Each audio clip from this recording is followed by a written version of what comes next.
Hello बच्चों, कैसे हैं आप सब? बढ़िया, मज़े में।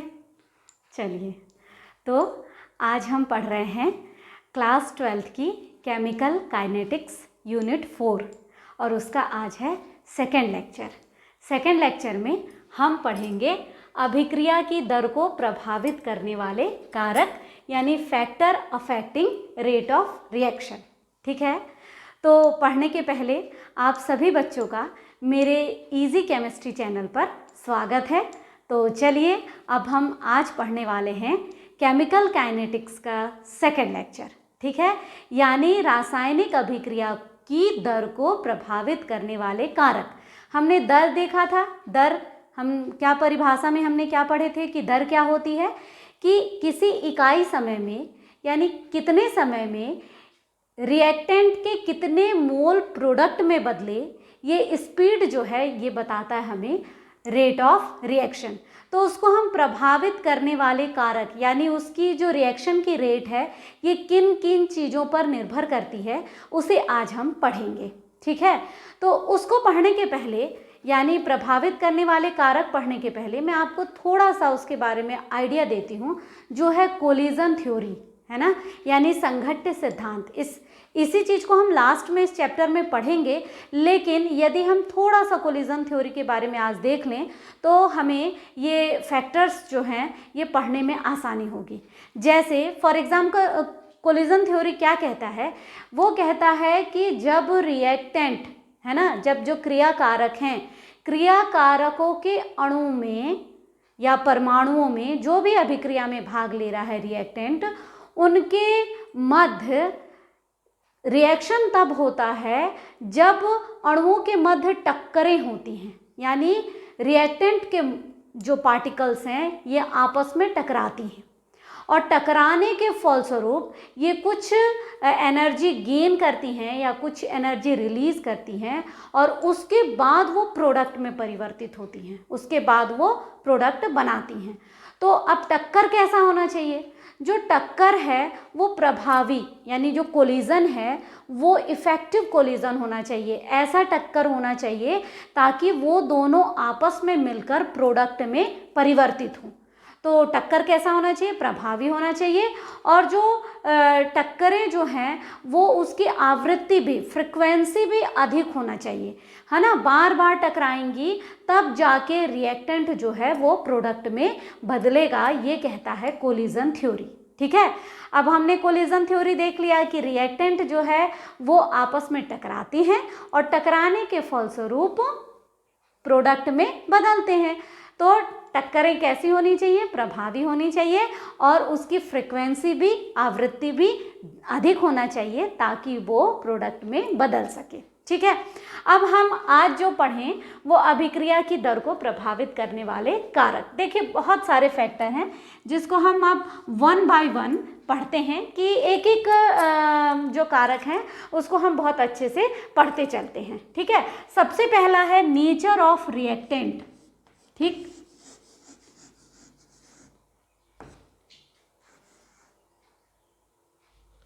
नेचर ऑफ रिएक्टेंट यानी कि प्रकृति किसकी? क्रिया कारक की प्रकृति। क्रिया कारकों की प्रकृति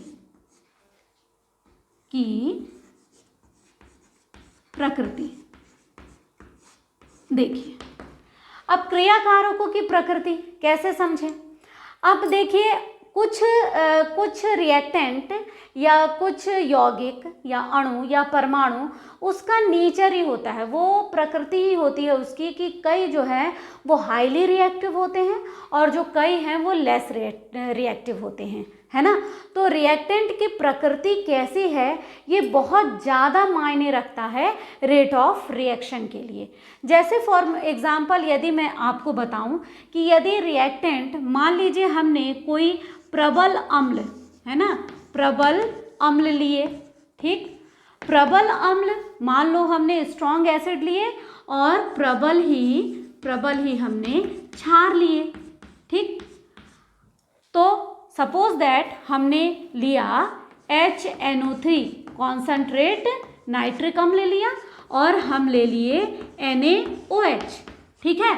तो जाहिर सी बात है ये दोनों रिएक्टेंट का नेचर कैसा है, बहुत हाईली रिएक्टिव है। हाईली रिएक्टिव होने के कारण ये बहुत फास्ट रिएक्शन करेंगे और इस कंडीशन में रेट ऑफ रिएक्शन बहुत अधिक होगा, ठीक है। और अगर हम इसी की जगह दुर्बल अम्ल ले लें, मान लीजिए हम कोई दुर्बल या वीक एसिड ले लें हम ना, ठीक है ना, हम दुर्बल अम्ल ले लें और क्षार भी दुर्बल ले लें, जैसे मान लीजिए हम CH3COOH ले लें, एसिटिक एसिड ले लें, ठीक है ना, और उसकी चलो हम एक प्रबल क्षार से भी क्रिया NaOH से फिर से हम क्रिया करा दें, तो हम देखेंगे कि चूंकि ये वीक एसिड है तो इसकी टेंडेंसी कैसी है, ये जल्दी से अभिक्रिया में भाग नहीं लेता, इसलिए इस रिएक्शन का रेट ऑफ रिएक्शन कम होगा। तो यानी कहने का मतलब है कि क्रिया कारकों की प्रकृति ये रेट ऑफ रिएक्शन को बहुत ज़्यादा प्रभावित करती है, ठीक है।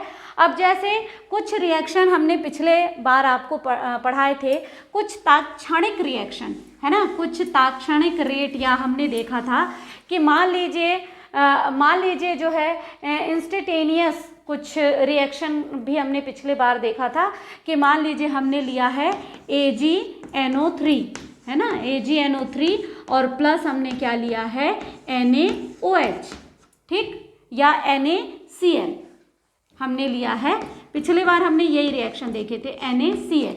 तो अब आपको मालूम है कि ये आयनिक अभिक्रिया है ना, आयनिक रिएक्शन है, इसमें ये बाकायदा आयन के रूप में होते हैं लेकिन बहुत ही दुर्बल बंध से बंधे होते हैं। तो ये इतनी स्पीडली बहुत ही तेजी से क्या हो जाएगा, AgCl और NaNO3 में बदल जाएगा, ठीक है ना। तो अब ये इतनी तेजी से होगा क्योंकि ये आयनिक अभिक्रिया है, तो इसका रेट ऑफ रिएक्शन बहुत हाई होगा। लेकिन उसी की जगह हम H2 प्लस N2 और ये NH3 बनाएं, तो अब चूंकि देखिए इसमें कोवेलेंट बॉन्ड है ना, इसमें कोवेलेंट बॉन्ड होने के कारण बॉन्ड जो है वो धीरे से टूटेंगे और फिर इधर के बॉन्ड टूट के धीरे से प्रोडक्ट बनाएगा, तो इसका जो रेट ऑफ रिएक्शन है ये थोड़ा इसकी तुलना में कम होगा, ठीक है। तो बात समझ में आ रही है कि नेचर जो है किसी भी रिएक्टेंट की प्रकृति ये क्रिया जो अभिक्रिया की दर को बहुत अधिक प्रभावित करती है, ठीक है। तो ये हमने कुछ उदाहरण देखे थे। अब देखते हैं कि जैसे फॉर एग्जांपल हम इसी में नेचर में ही देखते हैं, एक उसका भौतिक अवस्था, फिजिकल स्टेट, है ना, भौतिक अवस्था किसकी, जो अभिक्रिया में भाग ले रहे हैं उनकी भौतिक अवस्था या फिजिकल स्टेट, है ना। अब देखिए हमने पढ़ा कि रिएक्टेंट जो है वो प्रोडक्ट में कब बनता है, जब उनके बीच में कोलिजन होता है, टक्कर होता है। अब आपको मालूम है कि यदि हम यहाँ पर गैस की बात करें तो गैस काफ़ी दूर दूर गैस के पार्टिकल्स उपस्थित रहते हैं, काफ़ी दूर दूर, तो जाहिर सी बात है कि इसका एकदम फ्री मूवमेंट होगा। अब जब वो बिल्कुल गति उसकी फ्री होगी तो इनके बीच का कोलिजन भी कैसा होगा, अधिक बार होगा, और इसके कारण गैस जो है इनमें अभिक्रिया बहुत तेज़ी से होती है या इसका रेट ऑफ रिएक्शन काफ़ी अधिक होता है। यानी यदि कोई रिएक्शन गैसियस फेस में होगा तो उसका रेट ऑफ रिएक्शन बहुत हाई होगा। अब हम बात करें लिक्विड की, लिक्विड में क्या होता है, जो रिएक्टेंट है ये थोड़े थोड़े दूर पे होते हैं, यानी उनके बीच में कम जगह होती है, तो इसमें भी रिएक्शन जो है ये फास्ट होगा लेकिन गैस की तुलना में कम। लिक्विड में कैसा होगा कि रेट ऑफ रिएक्शन जो है ये गैस की तुलना में क्या होगा, कम होगा।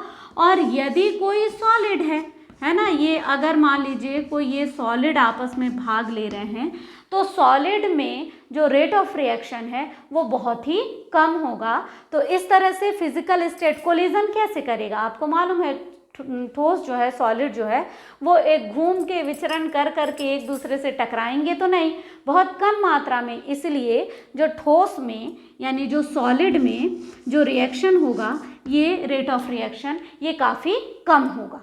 तो आपको बात समझ में आई कि जो रिएक्टेंट का जो नेचर है, पहले हमने देखे कोई नेचर वाइज ही हाईली रिएक्टिव और लेस रिएक्टिव होता है, फिर उसके बाद हमने उदाहरण भी देख लिए उसके, फिर उसकी फिजिकल स्टेट भी देख लिए कि फिजिकल स्टेट भी उसको बहुत मैटर करता है। अब एक चीज़ और है, फिजिकल स्टेट के बाद एक चीज़ और है कि स्टेबिलिटी ऑफ प्रोडक्ट। देखिए एक और चीज़ मायने रखता है, stability of product. Stability of product या अनस्टेबिलिटी,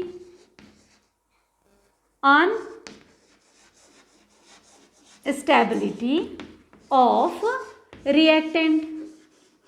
अब ये क्या कह रहा है, देखो, यानी उत्पाद का या क्रियाफल का स्थायित्व और क्रियाकारक का कम स्थायित्व। ठीक है, अब देखिए क्या कह रहा है कि यदि मान लीजिए किसी प्रोडक्ट की स्टेबिलिटी उसके रिएक्टेंट से अधिक हुई, यदि प्रोडक्ट ज़्यादा स्टेबल है और उसकी तुलना में क्रियाकारक कम स्टेबल है, तो ऐसी रिएक्शन का भी रेट क्या हो जाएगा, अधिक हो जाएगा। लेकिन इसका उल्टा हो जाए, यदि रिएक्टेंट की स्टेबिलिटी ज़्यादा है और प्रोडक्ट की कम है, तो पहली बात तो वो रिएक्शन आगे बढ़ेगा ही नहीं, और दूसरी चीज़ कि इसका रेट भी जो है वो बहुत ही कम होगा, वो बहुत धीरे धीरे अभिक्रिया करके आगे बढ़ेंगे। तो हम नेचर ऑफ रिएक्टेंट के बारे में बहुत सारी चीज़ें हम कर सकते हैं, लेकिन अभी अपन ने 3 चीज़ें देख लिया, क्योंकि हमें और भी बहुत सारी चीज़ें हमें देखना है, बहुत सारे हमें कारक देखना है। तो इसको अभी हम मिटाते हैं और यहीं पर नेचर के बारे में जो है वो समाप्त करते हैं। अब आगे सेकंड हमने नेचर पढ़ लिया, अब हम दूसरा जो फैक्टर है, हाँ, वो देखने जा रहे हैं कि दूसरा फैक्टर क्या है। एक है क्रियाकारक का पृष्ठीय क्षेत्रफल यानी सरफेस एरिया।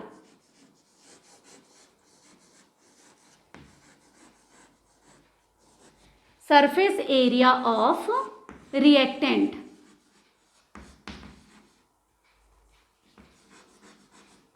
यानी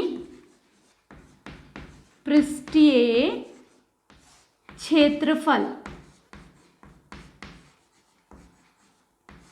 किसका, क्रियाकारकों का।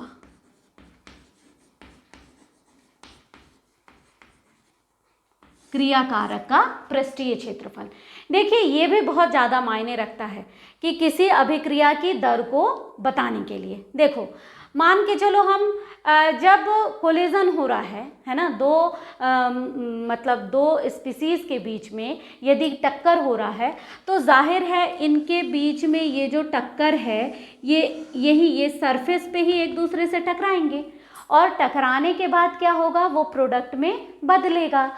अगर मान लीजिए मैं सपोज दैट एक बुक है, आप इसको ऐसे समझिए, सरफेस एरिया को एक बुक है, एक बुक ये इस तरह से है, या ये एक कोई भी लोहे का, मान लीजिए ये लोहे की एक चपटी सी प्लेट है। ठीक, अब हमें कलर करना है तो हम यहाँ कलर करेंगे, यहाँ करेंगे, यहाँ करेंगे, यहाँ करेंगे और यहाँ करेंगे, यानी रासायनिक अभिक्रिया जो है वो होने के लिए जगह कौन सी है, ये है।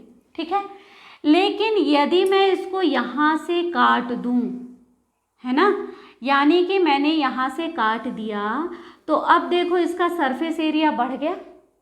पहले सरफेस एरिया इतना ये था, अब इसके बीच का ये सरफेस एरिया फिर और भी बढ़ गया, यानी अब रेट ऑफ रिएक्शन भी बढ़ेगी, क्योंकि रिएक्टेंट के मिलने की जगह हमने क्या कर दी, बढ़ा दी। अब मान लीजिए मैंने इसको और यहाँ से और तोड़ दी, अब देखिए यहाँ से तोड़ने की वजह से इसका सरफेस एरिया और बढ़ता जा रहा है, और सरफेस एरिया जितना बढ़ेगा रेट ऑफ रिएक्शन भी उतना ही अधिक होगा। ठीक है, यानी कि ये पृष्ठीय क्षेत्रफल बढ़ने से ROR भी बढ़ेगा या इंक्रीज होगा। ठीक है ना, रेट ऑफ रिएक्शन भी बढ़ेगा। क्यों बढ़ेगा? क्योंकि सरफेस एरिया बढ़ने के कारण जो रिएक्शन के लिए जो जगह थी, हाँ, रासायनिक अभिक्रिया के लिए जो जगह थी वो बढ़ चुकी है, इसीलिए रेट ऑफ रिएक्शन भी बढ़ जाएगा। ठीक, अब हम तीसरे पे पहुंचते हैं। हाँ, अभी आप इसको थोड़ा थोड़ा करके इसमें लिखते जाइएगा, है ना। और अब तीसरा एक है, ये है उत्प्रेरक का प्रभाव। उत्प्रेरक का प्रभाव, उत्प्रेरक का प्रभाव, effect of catalyst, effect of catalyst. देखिए, कई रासायनिक अभिक्रिया ऐसी होती हैं, कई, जैसे A एंड B, और यहाँ पर कुछ लिखा रहता है, यहाँ पर लिखा रहता है कुछ भी, कैटलिस्ट है वो, है ना। आपको मालूम है कैटलिस्ट क्या होते हैं? कैटलिस्ट होते हैं जो रासायनिक अभिक्रिया में पार्टिसिपेट नहीं करते, लेकिन रासायनिक अभिक्रिया को इनिशिएट यानी प्रारंभ करते हैं, उसकी उपस्थिति में ही अभिक्रिया होती है। ठीक है, तो जो अगर उत्प्रेरक का प्रभाव है, उत्प्रेरक है, तो रासायनिक अभिक्रिया की दर भी क्या हो जाती है? इंक्रीज हो जाती है। देखो, इंक्रीज, ये रासायनिक अभिक्रिया की दर भी, रेट ऑफ रिएक्शन भी क्या हो जाता है? बढ़ जाता है। अब मान लो ये C बनाए, है ना। कई रिएक्शन ऐसे देखे गए हैं कि यदि उत्प्रेरक आया उस पर, तो उत्प्रेरक की मात्रा को घटाने या बढ़ाने पर, फॉर एग्जाम्पल जैसे NO+O2, और यहाँ उत्प्रेरक उपयोग करते हैं, उत्प्रेरक का मान बढ़ाने पर ये रासायनिक अभिक्रिया की दर जो है वो 2 गुनी भी हो जाती है कई बार, इसलिए उत्प्रेरक का भी प्रभाव पड़ता है और उत्प्रेरक की उपस्थिति में रासायनिक अभिक्रिया की दर भी बढ़ जाती है। देखो, सारे फैक्टर सभी रिएक्शन के लिए अप्लाई नहीं होते हैं। जहाँ पर उत्प्रेरक है वहाँ पर उत्प्रेरक बढ़ाने पर होगा। कई तो उत्प्रेरक विष भी होते हैं, यानी कैटालिटिक पॉइजन, ये रासायनिक अभिक्रिया की दर को घटाते भी हैं, तो उसको अपन बाद में देखेंगे। या यहाँ पर जो है हम जनरल एक केमिकल रिएक्शन की बात कर रहे हैं, तो हम जनरल ही ये देखेंगे कि कैटलिस्ट के प्रभाव में क्या हो जाएगा कि रासायनिक अभिक्रिया की दर जो है वो बढ़ जाएगी। ठीक है, और उसके बाद विकिरण का प्रभाव, विकिरण जानते हैं आप? विकिरण का प्रभाव, विकिरण क्या? Radiation, sunlight,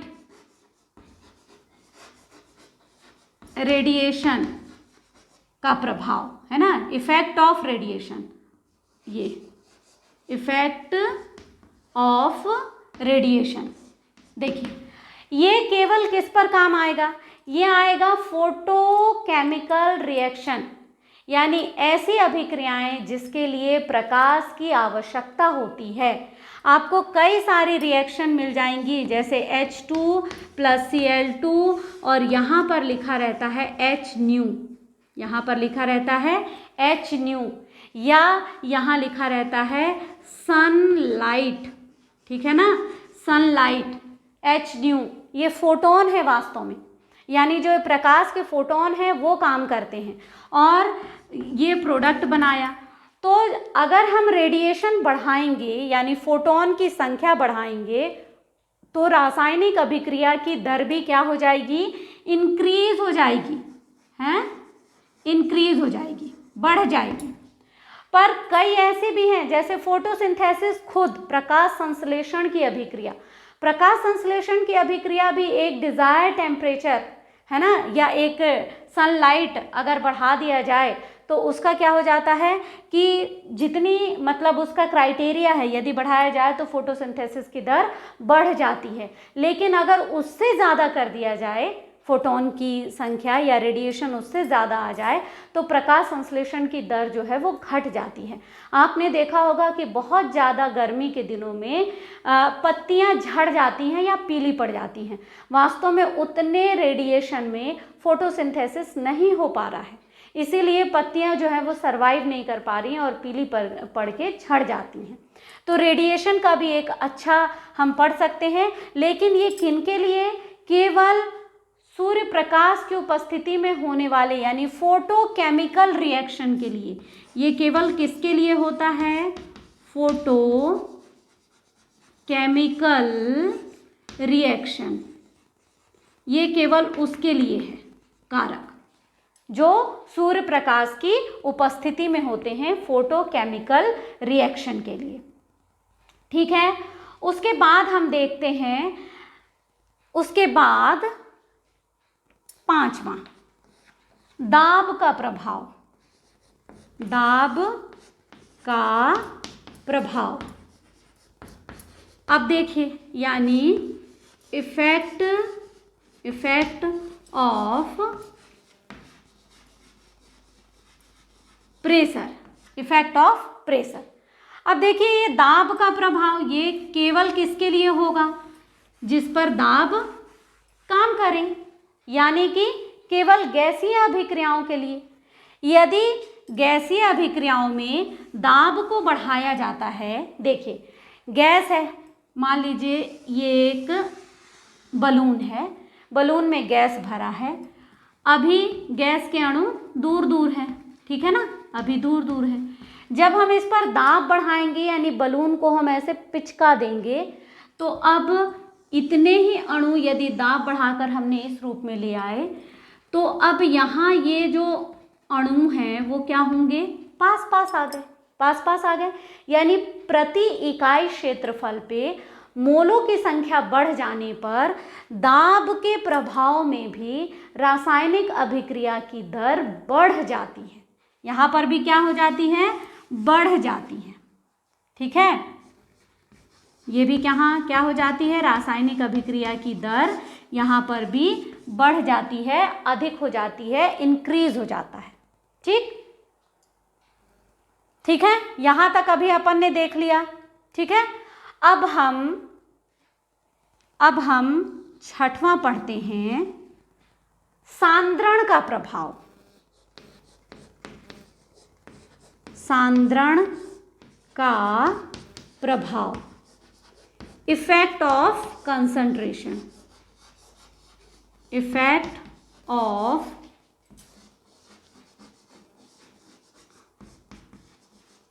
concentration. ठीक, कंसंट्रेशन का प्रभाव, इफेक्ट ऑफ कंसंट्रेशन। देखिए, जब किसी भी क्रियाकारक की रिएक्टेंट की मात्रा को बढ़ाई जाती है, जब रिएक्टेंट की मात्रा अधिक है, तो कोलिजन भी क्या होगा? जो टकराने की जो प्रक्रिया है वो क्या हो जाएगी? टक्कर ज़्यादा होंगे, ज़्यादा प्रभावी टक्कर होंगे, टक्करों की फ्रिक्वेंसी भी क्या हो जाएगी? बढ़ जाएगी। तो यहाँ पर भी रेट ऑफ रिएक्शन क्या हो जाएगा? बढ़ जाएगा। ठीक है, कई बार ऐसा देखा गया है कि रिएक्टेंट का मान यदि 2 गुना कर दिया जाए, है ना, रिएक्टेंट का मान यानी कंसंट्रेशन को यदि 2 गुना कर दिया जाए तो रेट ऑफ रिएक्शन भी 2 गुनी हो जाती है। लेकिन कहीं कहीं पर, अब देखिए, ये तो फर्स्ट ऑर्डर रिएक्शन के लिए ठीक है, अभी मैं इसलिए ये सब नाम नहीं ले रही क्योंकि अभी अपन ने first order second order reaction पढ़े नहीं हैं। लेकिन जहाँ क्रियाकारक एक ही है, ठीक है ना, वहाँ पर कंसंट्रेशन बढ़ाने पर रेट ऑफ रिएक्शन बढ़ जाएगा। लेकिन जहाँ 2 या 2 से अधिक रिएक्टेंट हैं, वहाँ उनके बीच में 2 अलग अलग रिएक्टेंट के बीच में कोलिजन होना है, तब कई केसों में अगर हमने कंसंट्रेशन बढ़ाया है तो रेट ऑफ रिएक्शन कम भी हो जाता है। ठीक, इसको हम बाद में और डिटेल है इसकी इसी चैप्टर में हम स्टडी करेंगे। ठीक है, और लास्ट है तापमान का प्रभाव। ये तो बहुत ही इम्पॉर्टेंट है, तापमान का प्रभाव, यानी कि इफेक्ट ऑफ टेम्परेचर।